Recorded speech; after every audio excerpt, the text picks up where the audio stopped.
I'm very excited to have joined what I think is a great business in Irish aviation. 4 very important business units: Dublin Airport, Cork Airport, Oireachtas International and DAA International. DAA plays a pivotal role in Irish aviation. Both Dublin and Cork airports provide the connectivity that is essential to the success of our island's economic growth, inbound tourism and social cohesion, whilst allowing us to get away for holidays and to see family and friends. As has been well documented, at the end of May last year, there were unacceptable security queues that resulted in flight cancellations at Dublin Airport. The experience at Dublin Airport last summer was not what we wanted, especially on security queues and the overall standards at the airport. Since then, our dedicated team has changed the way we do things to improve security and standards for our passengers and airline customers, and to continue to support and develop our people. And we have more to do, which we'll tell you about today. As the new CEO, my #1 priority is to continue to deliver better airports for all passengers. At Dublin Airport, this means a strong focus on operational performance, security, standards and resilience to make sure the travelling public get the service they expect and they deserve. DAA has many stakeholders. In my view, the most important of these stakeholders is the passengers who use our airports. As the gateway to Ireland, Dublin Airport must deliver for both our passengers and airline customers and be appropriately resourced so it has operational resilience through seasons and through various economic cycles.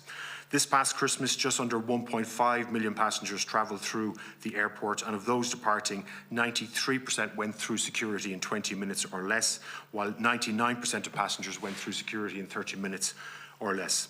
The 30 minutes is a key regulatory standard. The 20 minutes is our own internal target at DAA. That's a strong basis on which to build, and I would personally like to commend all of our staff at Dublin Airport who really put their shoulder to the wheel to deliver for our passengers during this busy peak period. I am, however, very aware that to build on this success and to continue to improve the quality over the course of the year and beyond, 2 key things need to happen. Firstly, there is an industry-wide resourcing issue. At times, that resulted in queues at security and suboptimal airport standards. Issues around baggage handling, aircraft de-icing and opening times for airline check-in also need to be addressed by airlines and ground handlers. We will continue to work with our airlines and handlers to ensure that all of us give passengers a better experience in this regard. Secondly, there needs to be a sustainable pricing and regulatory environment in place to support the provision of consistent service quality levels at Dublin Airport. In this respect, the recent pricing decision by CAR, the aviation regulator, has a direct bearing on the number of staff that Dublin Airport can hire in security, cleaning and other key areas. In its decision, the regulator has disallowed the recruitment of up to 240 of the security staff needed at Dublin by 2026, which in the context of learnings post-COVID is both unwise and inexplicable. It's very clear to us that passengers, airlines, government, indeed this committee, wish to see greater operational resilience at Dublin Airport and to restore efficiency and passenger experience to pre-COVID levels. However, there is a clear misalignment between the service quality standards which policymakers and other stakeholders require from Dublin Airport and the revenues allowed by the regulatory system to fund them going forward.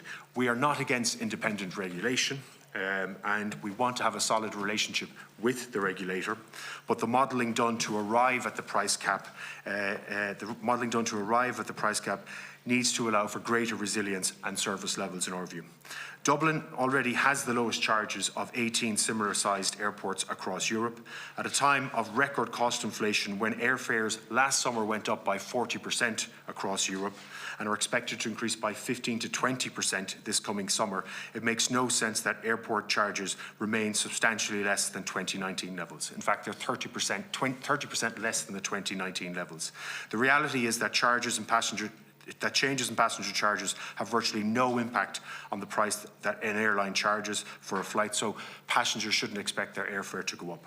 In our view, now is the time to review aviation policy and to reflect the role of all players operating within the aviation ecosystem, including the regulator. We need to reset the system of regulation on charges post the COVID crisis, post the learnings from last summer, and before we have the next economic, health or other crisis. We all want a Dublin Airport that is resilient and can grow and give passengers a better service. If this is what we want, then it must be reflected in national aviation policy, and the regulated price simply must go up. Beyond regulation, I'd like to touch on a few other key areas of aviation policy. As an island nation on the periphery of Europe, Ireland's aviation sector must be enabled to continue to support economic growth and development. An overriding objective of the aviation policy should therefore be to expand existing connectivity and promote new air connections. This is particularly important as we emerge from the COVID crisis and continue to face a relatively unstable international geopolitical and economic landscape.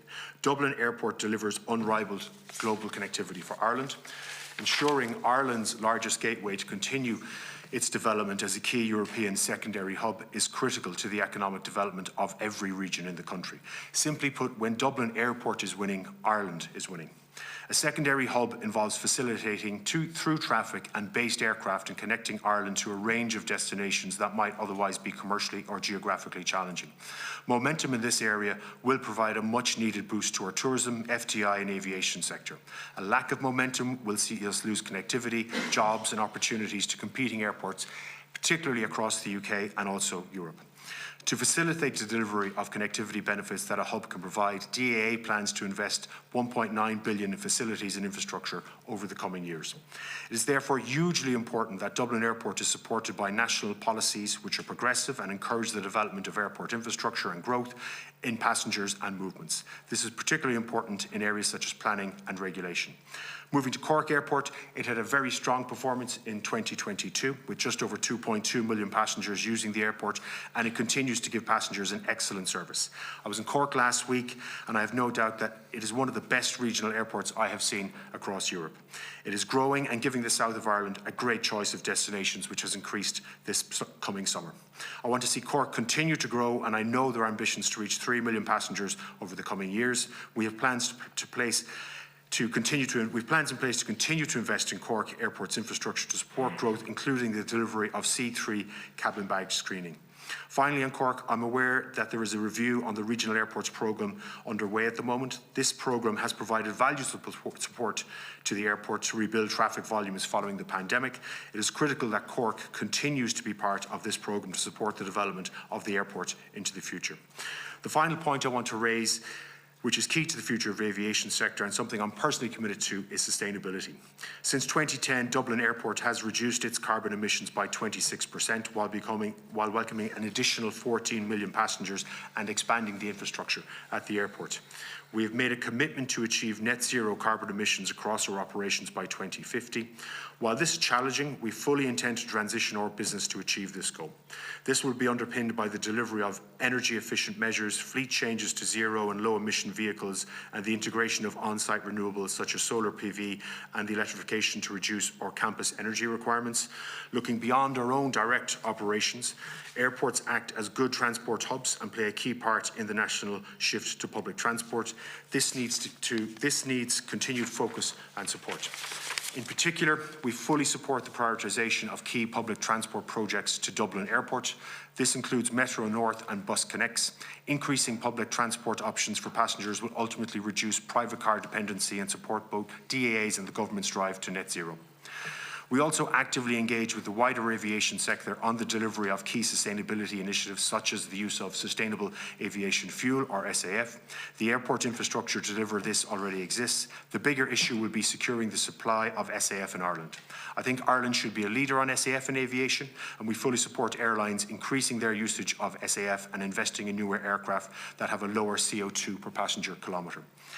Given the rapid advancements in both transport and aircraft technology, we expect that our airports will have to provide for multiple different types of fuelling and powering options at our campus within the next decade, including electric powering and the use of green hydrogen.